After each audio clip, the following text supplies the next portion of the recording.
대표님 요새 주식 양도세 관련해서 얘기 많잖아요. 요즘 댓글들이나 이런 걸 좀 보게 되면 주식 양도세에 관련된 이야기들이 좀 나오더라고. 이게 어떻게 되는지 아직 모르시는 분들도 많이 계셔. 이거에 대해서 좀 일찍 이야기를 했어야 되는 건데, 나도 이 양도세 바뀌는 부분에 대해서 좀 공부를 해야 될 필요성이 있었고, 또 여러 가지 자료들을 취합을 하느니라 시간이 좀 걸려가지고 오늘 그 얘기를 좀 나눠보려고 해. 일단은 기본적으로 나는 이게 말이 안 되는 법이라고 생각을 해. 그러니까 왜냐하면 이게 주식 양도세가 이제 6월 25일 날 기획재정부에서 이제 나온 내용이거든. 네네. 어떤 내용이냐면 주식을 통해서 돈을 벌게 되면 세금을 걷어들인다는 내용이야. 근데 2천만 원까지는 비과세를 해주는 거고 2천만 원 이상의 수익에 대해서는 돈을 걷어들인다는 소리야. 쉽게 얘기를 해서 2023년부터지. 이제 2023년부터는 대주주와 소액주주하고 상관없이 내가 벌어들인 금액의 2천만 원 이상일 경우에는 세금을 20%를 걷어들이겠다는 얘기야. 2천만 원 이상에서부터 3억까지는 20%의 세금을 걷어들이는 거고 3억 이상부터는 25%의 세율로 걷어들여. 결론은 세금을 더 걷어들인다는 소리인데 나는 정말 이해가 안 가는 게 2천만 원이라는 기준이야. 그러니까 2천만 원이라는 기준을 놓고 2천만 원 이상을 벌게 되면 너희들은 번 거에 대한 세금을 내. 근데 2천만 원 이하까지는 우리가 비과세를 해줄게. 법이 확정이 된 거예요? 지금 이제 발의가 되어 있는 상태이고 국회 통과가 되게 되면 2023년부터 바로 적용이 되겠지. 2022년도에 사람들이 다 주식 파는 거 아니에요? 이제 파는 사람도 있을 거고 그렇지 않은 사람도 있겠지. 이것도 다 팔지는 않겠지. 영화 인터스텔라 봤어? 인터스텔라라는 영화가 있는데 그 카피 문구에 이런 말이 나와. 우리는 언제나 그렇듯 답을 찾을 것이다라고. 아마도 어떠한 현 상황이 오게 되면 또 거기에 맞춰가지고 사람들은 답을 찾기 시작을 할 거야. 세금을 안 내기 위해서 또는 세금을 좀 적게 내기 위해서 그런 많은 방안들이 있을 건데 그런 디테일한 내용들은 형이 따로 설명을 해놨어. 영상에. 그 영상을 올려놓을 테니까 그거를 좀 참고를 하는 거고 오늘 이번 시간에는 그냥 이 양도세에 관련된 나의 생각을 좀 이야기를 한번 해보고 싶어서 나는 첫 번째로 이게 너무나 말도 안 되는 법이라고 좀 생각을 하는 이유가 이 2천만 원이란 기준이 도대체 어떻게 산정이 되어서 나오는지 모르겠어.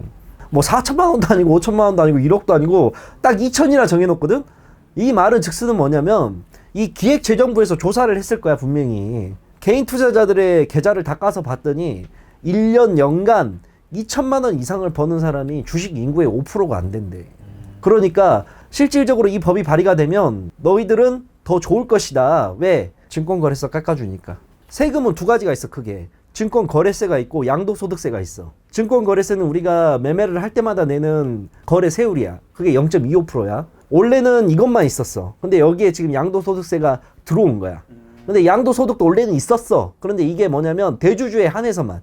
대주주라는 건 뭐냐면 어떤 한 주식을 10억 원 이상 갖고 있게 되면 대주주라고 우리가 불러. 그래서 내가 어떤 A라는 주식을 10억 원어치 갖고 있어서 이걸 팔게 됐을 때 나오는 수익금에 대해서는 세금을 매겨 지금도. 근데 우리 일반 개인 투자자들이 한 종목을 10억 원 이상 갖고 있기는 쉽지가 않단 말이야. 없지. 네. 그런데 이제는 그게 2023년부터는 대주주와 소액주주 상관없이 무조건 뚜드려 매긴다는 거야.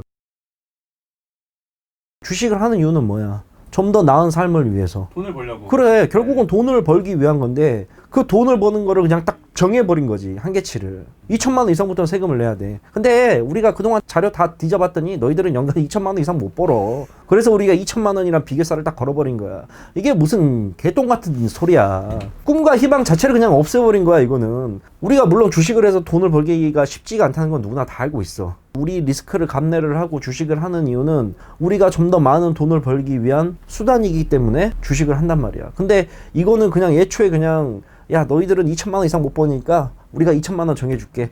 딱 그냥 한계선을 정해버린 거야. 그럼 이 현재 상황에 대해서 뭔가 해결책이 있을까요? 해결책 없어. 해결책 없어. 왜 없냐면 정부에서 이미 그렇게 토대를 만들어가지고 해버리기 때문에 이런 법이 나왔다는 것 자체는 결국엔 이렇게 간다는 소리거든? 그러면 말했잖아. 이미 벌어진 일이야. 벌어진 일이기 때문에 여기에서 이제 우리가 예상할 수 있는 것들은 있지. 해결책이 아닌 해결책들은 나와. 예를 들어서 1인 법인 기업들이 많이 설립이 될 거야. 법인 회사에서 돈을 가지고 주식을 하잖아. 그러면 내가 말했지 2천만 원 이상이 되면 세금을 20% 25% 이렇게 낸다고. 근데 법인은 세금이 그렇게까지 안 붙어. 더 웃긴 건 뭐냐? 법인은 지출 내역을 만들어가지고 뺄 수가 있어. 아 그러네요. 발빠른 투자자들은 벌써 1인 법인 기업을 생각을 하고 있을 거야, 분명히. 법인세로 되기 때문에. 이게 정말 말도 안 되는 게 이중 과세 논란이 안 나올 수가 없어. 보통 증권거래세만 있든가 아니면 양도소득 그것만 있던가 둘 중에 하나만 있어야 되는데 지금 우리나라 같은 경우는 두 개 다 생겨버린 거야. 정부에서 이걸 취재하는 이유는 뭐냐면 선진 금융 경제로 가기 위한 발판으로 생각을 하고 있어. 근데 이것 또한 말도 안 되는 소리가 우리나라는 아직 선진 금융으로 들어갈 단계가 아니야. 왜냐? 선진 금융으로 가려면 가장 먼저 상한가 하한가 제도부터 풀어야 돼. 미국은 상한가 제도가 없잖아. 우리나라에서 상한가 제도를 만드는 이유는 뭐야? 한번 수급이 붙게 되고 기관들이 장난질하고 뭐 외인들이 장난질하고 또는 우리가 흔히 말하는 세력들이 장난질하게 되면 너무나 많이 폭등이 나오기 때문에 상한가와 하한가를 딱 걸어놔 버린 거 아니야. 그런 투기성 자금들이 넘어와서 시장 교란을 일으킬까봐 상한가 제도를 우리나라 만들었는데 근데 느닷없이 갑자기 선진 금융화라고 해서 증권거래세는 거래세대로 있고 양도소득은 양도소득으로 물려버린 거야. 우리 예를 들어서 가까운 미국 같은 경우에는 증권거래세가 비과세고 양도소득만 있어.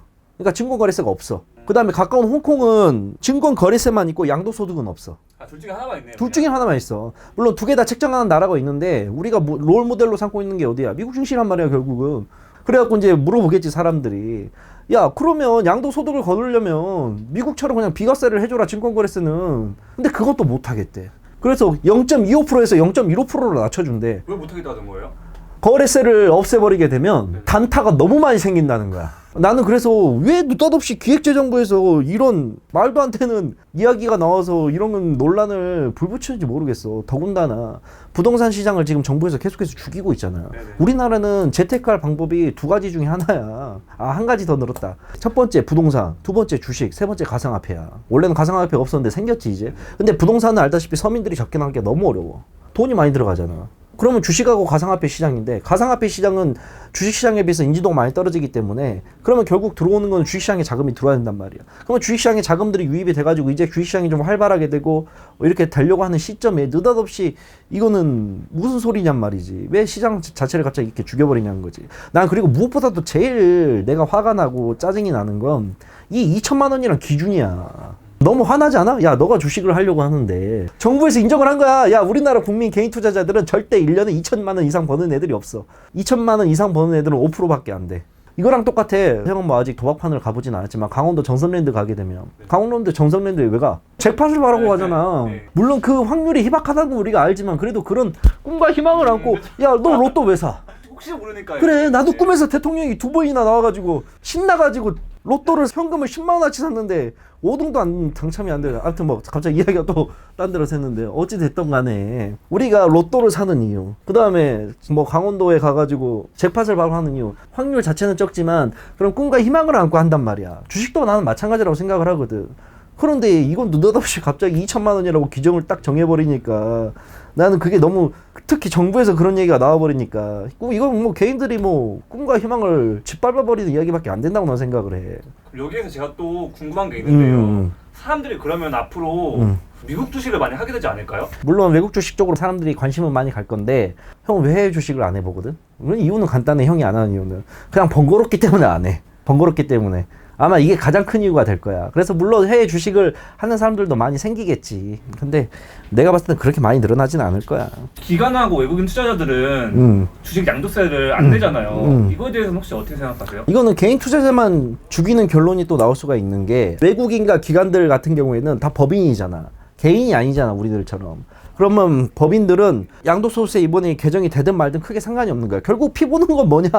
개인들만 피 보는 거야. 그래서 이런 부분이 좀 많이 잘못돼 있는 부분이지. 자, 오늘은 주식 양도세에 관련된 내용을 좀 이야기를 해보았는데 글쎄요, 정부에서 갑자기 이러한 것들을 왜 내놓는지는 정확한 뭐 의도는 제가 파악하기 어렵지만 일단 어찌됐건 개인 투자자들의 꿈과 희망을 좀 짓밟아버리는 처사가 아닌가라는 생각을 많이 들었습니다. 그래서 이 부분에 대해서는 아마 법 개정이 점차 이루어지지 않을까라고 생각을 하고 있으니까 좀 더 추이를 보면서 다른 내용들이 더 나오게 되면 제가 추가를 해가지고 영상을 다시 한번 또 제작을 해드리겠습니다. 전국에 계신 우리 투자자 여러분들 모두 화이팅 하시길 바랍니다. 살고자 하면 늘 길은 있는 법입니다. 화이팅!